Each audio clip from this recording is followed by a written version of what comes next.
What's going on, Jets fans? Welcome into the Jets Report. My name is Patrick Siepman, and coming up on today's show, we got some major news for you guys. As Sauce Gardner hopped on the Pat McAfee show early on today. He was talking about his contract, so we'll share with you guys what he had to say. And then there's a lot of Jets fans wondering why Mason Taylor hasn't signed his rookie deal.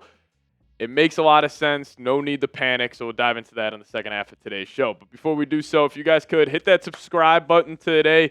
We're actually in a race to 100 subs versus our Packers Report channel. We've been going back and forth with them all summer, but now we're just doing a race to 100 subscribers. So if you guys have not already, hit that subscribe button today. Lock us in as your go-to New York Jets YouTube channel. We'll keep you guys covered this entire summer. All right, Sauce Gardner. He was talking about his contract extension because obviously this is a huge storyline around himself and the New York Jets. A lot of us assume this deal will get done before training camp, but I really do appreciate how Sauce has handled this because he has not made this an issue whatsoever, and he actually had some interesting quotes here on the Pat McAfee show earlier on today saying this. It's been pretty productive talking about the contract negotiations. We have our goals in terms of numbers and stuff, and the Jets are aware of that. And I'm aware of the rest of my peers, like J.C. Horn, Derek Stingley, Pat Surtain. That's all guys that are deserving of the money they're getting. It's definitely something my team and the Jets are talking about. And I'll say this. Sauce has handled this extremely well. Like, he could have hopped on the Pat McAfee show and had some cryptic comments, saying like, yeah, I don't know if I don't get this contract extension. Who knows if I'll be there at Jets training camp. But he was there at OTAs. He was there at minicamp, and he has handled this perfectly. And that's what you would want out of one of your faces of the franchise. And he very well could have made this a massive issue because mainly his draft classmate, Derek Stingley, was the highest paid corner in NFL history this offseason. Like, if Sauce wanted to make this an issue, he very well could because, yes, Stingley maybe was better than Sauce last year, but I think in the first 3 seasons, Sauce overall has been the better cornerback. And I'm sure it kind of stinks for Sauce seeing Stingley get a 3-year, $90 million deal, $89 million of that guaranteed, plus the signing bonus. Like, all of these guys, that signing bonus is so huge. That gets paid out 2 weeks after you sign that contract extension. So it's a nice little pay bump for whoever is signing that. But I'm sure Sauce would have loved to get this contract that Stingley got, and I'm assuming he will. I could honestly see the Jets just being like, hey, we'll give you 3 years, $93 million. You get $1 million more per year than Stingley. So I could see that being the case. But, Sauce has been, pretty damn good. Obviously a back-to-back all-pro corner in his first 2 seasons in the National Football League. The PFF grades are absolutely ridiculous. Even his rookie year, posted an 87.9 overall grade, 90 coverage grade, 69.2 in the run defense. Now, I do anticipate his tackling to be a whole lot better. Aaron Glenn has made that a point of emphasis heading into training camp, so I'm assuming he'll up that part of his game, and hopefully he has a bounce-back year from what he was this past season. Now, I think Sauce, he got outplayed by Derek Stingley. Derek Stingley was also playing on one of the best defenses in the National Football League, so I think it makes his job a whole lot easier. But I think with Aaron Glenn, Steve Wilks, the coaching he'll have, he should return to the top spot of being the number 1 cornerback in the National Football League. And I'm really not worried about Sauce Gardner or Garrett Wilson getting done before training camp. I think both of these will. Right now, it's July 2nd. I'm assuming both these will get done before training camp begins over the next couple of weeks. And, I also just can't wait to see these two battle it out at training camp. Like, it's a perfect definition of an iron sharpens iron situation where you got one of the best corners in the league going up against one of the best wide receivers in the league, and practice is probably going to feel a whole lot harder than the games because whoever Garrett's going against most likely won't be as good as Sauce. And the same thing with Sauce. Whoever he is going against that, given Sunday probably won't be as good as the receiver that Garrett Wilson is. So I think both these guys, they are the faces of the franchise as it stands right now.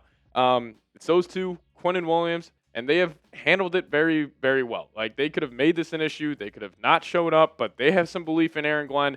They have belief in just the direction of this New York Jets franchise, which, is definitely a positive sign. So, got to give kudos to both them. But if you guys want the Jets to extend both Sauce and Garrett Wilson, give me a me down below in the comments section. I'm anticipating this will get done, but if you guys want to get the good vibes going down below in the comments, give me a me down below. Now, we actually have a sweet deal for you Jets fans. If you guys are trying to get a brand new Justin Fields Jets jersey, rocking the number 7 this year, we got a link, chatsports.com/Jets jerseys. We'll have this for you guys in the comments section and description of today's show. So just click that link. You guys can get a brand new Justin Fields jersey today. They're freaking awesome, rocking the number 7 this season. So if that interests you, hit that link, chatsports.com/Jets jersey. All right, let's talk about Mason Taylor. There's a lot of fans kind of freaking out, on Twitter in the YouTube comment section. Why isn't Mason Taylor signed that contract? Yada, yada, yada. It's really not that complex. So I do want to start off here with an Adam Schefter tweet breaking it down. So second-round rookies in the NFL, there's been a change over the last couple of years where now they're starting to get fully guaranteed deals. And Adam Schefter said this, saying, heading into the weekend and less than a month away from training camp, only 2 of the NFL's 32 second-round draft picks have signed. A bit of a shocker.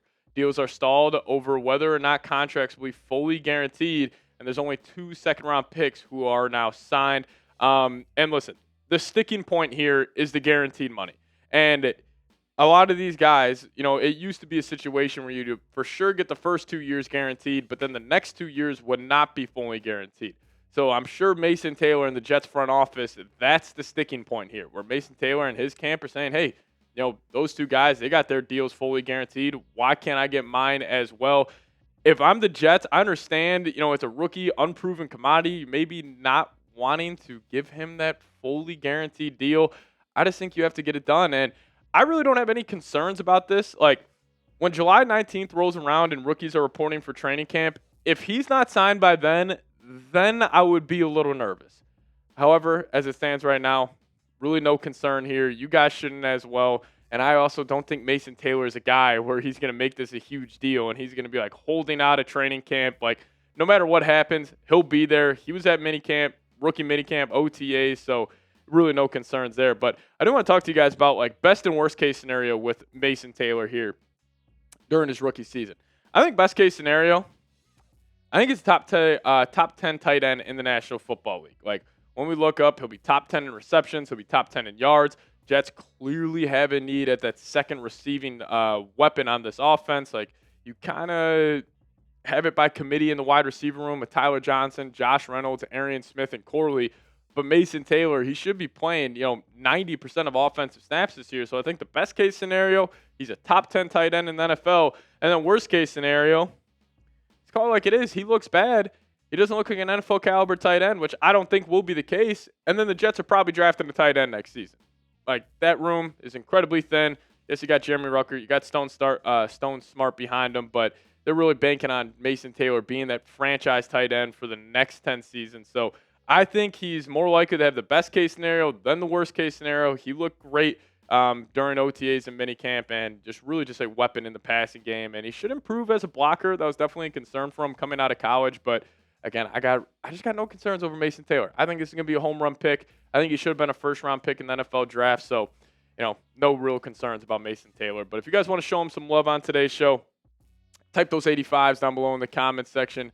Mason Taylor should be one of the better tight ends, rookie tight ends in the league this upcoming season. Him, Colson Loveland, Tyler Warren. Like, I was just happy that the Jets were able to leave the draft with just one of those guys. So if you guys want to show him some love, type those 85s down below in the comments section. Should have a massive rookie year, and that'll be huge for this football team. So we'll see you guys next time. As always, go Jets.